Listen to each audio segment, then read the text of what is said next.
We just talked about Elizabeth Warren and the lies that are being told about her being Native American. She hasn't offered an apology. Instead, she's decided just to continue to lie. We have to draw a line in the sand.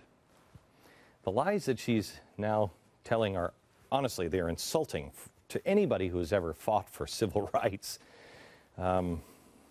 People risk their lives just in order to be free, to tell the truth. That's really what it was all based on, just to have access on the rights that God has given to all of us.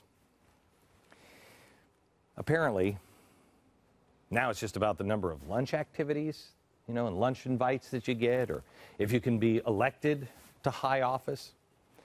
The term civil rights is used far too often, far too carelessly, and by far too many people that don't really even care.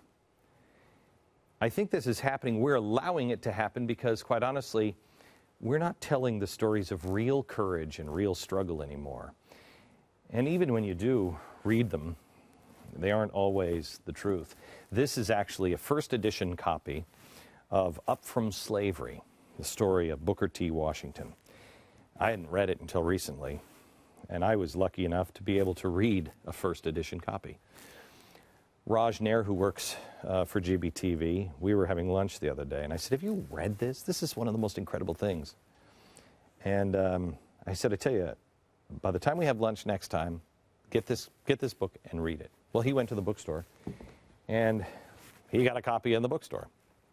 Unfortunately, the copy that he read confused him, because in his new version, there's an introduction written by a new college professor who wrote an intro saying, we have to really look back at this because you really can't believe the stories about Booker T. Washington. A lot of this is untrue.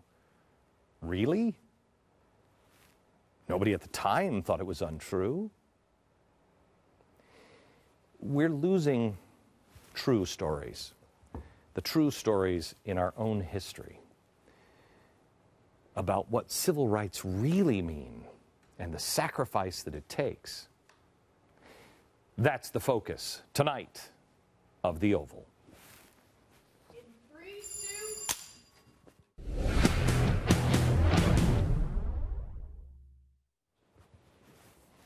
Hello, America.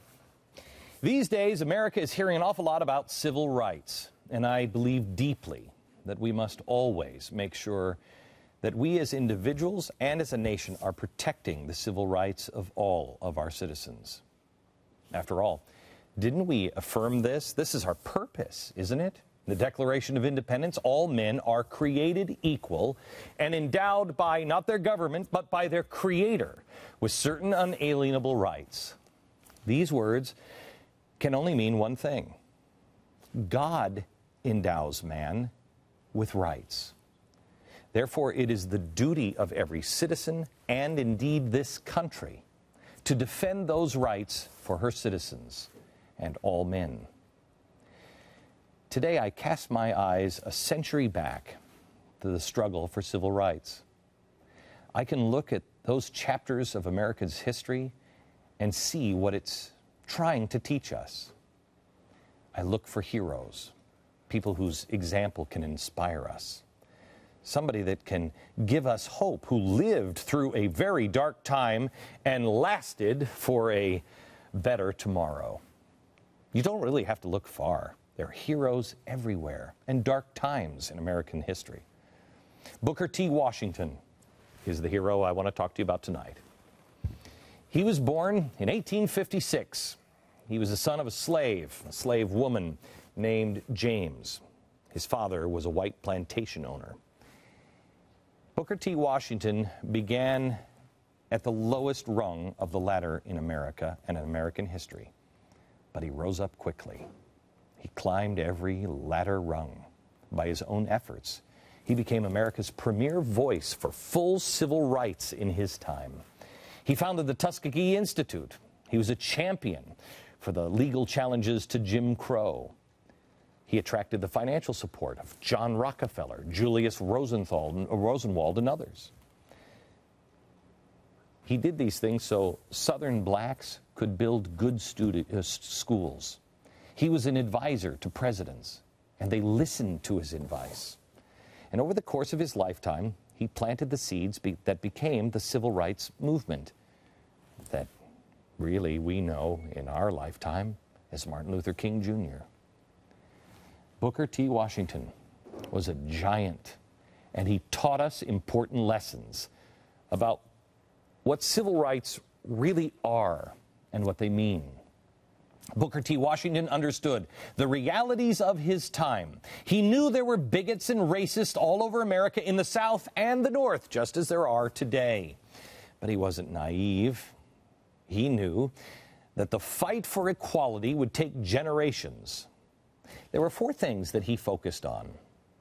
He said these 4 things would lead to full civil rights for blacks and everybody. 4 things that he said black Americans had to do. First thing was industry. That meant work and invention. So he trained generations of black Americans, men, women, both. He trained as engineers and architects and other skilled professions. That way, white America could see that black Americans would work hard. He also wanted black Americans to see the dignity and reward that comes with hard work. It's called merit. Second thing, thrift. That meant savings and investment. Booker T. Washington saw that communities that don't invest in themselves go nowhere. So when someone wanted to build schools in a southern black community, he had the giants of the day that would build them all. But Booker T. Washington insisted that half of that money would come from the community. The lesson was clear. When a community contributes to its own future, it has a future. I contend the same thing is said for the individual. The third thing, intelligence. One of the great sins of racism was the theory that blacks weren't smart. They weren't as smart as whites. They couldn't learn. This view persists among bigots today. Washington knew the only way to fight falsehoods like that was with truth. So he made sure that black Americans would learn, could learn, and would learn well. He was an educator all his life because he believed that intelligence meant power. And he's right. 4, property. Black Americans sometimes didn't own their own property because they couldn't. But sometimes they wouldn't when they could. He insisted that blacks exercise their property rights because he knew that citizenship began with a right for a man to own something, own his own property, his own plot of land. He believed in the ownership of property, you would find freedom. Wow. Why isn't anybody in this office teaching that today? I think these lessons apply to all of us today, even those of us who think our civil rights are secure. They're not. They never are. If we don't demonstrate industry, practice thrift, develop our intelligence, and assert our rights to private property as individuals every day, what claim do we have to freedom? What good are civil rights if you don't act as a good citizen? What good is a right if you don't exercise your responsibility? Liberty, freedom, and dignity may be guaranteed to us, but we still have to exercise our rights and our responsibilities. God doesn't grant us equal rights so that we can hang around and do nothing. He wants us to be agents of freedom, active in our own life, masters of our own destiny, as individuals and as a country. Booker T. Washington knew this. He knew that civil rights are not bestowed on men by man. They are bestowed by God on men, and then they are earned every single day. And they are not earned once in one generation, but every day by every generation. Every American must understand that the strength and durability of their civil rights, all of us, depend on what we do with our own life. That's how this country became great. It's just that easy. That's how Black Americans won their right. And that's the way we'll see a better tomorrow. Much, much better than today. Thanks. Thanks for watching. And may God bless the Republic.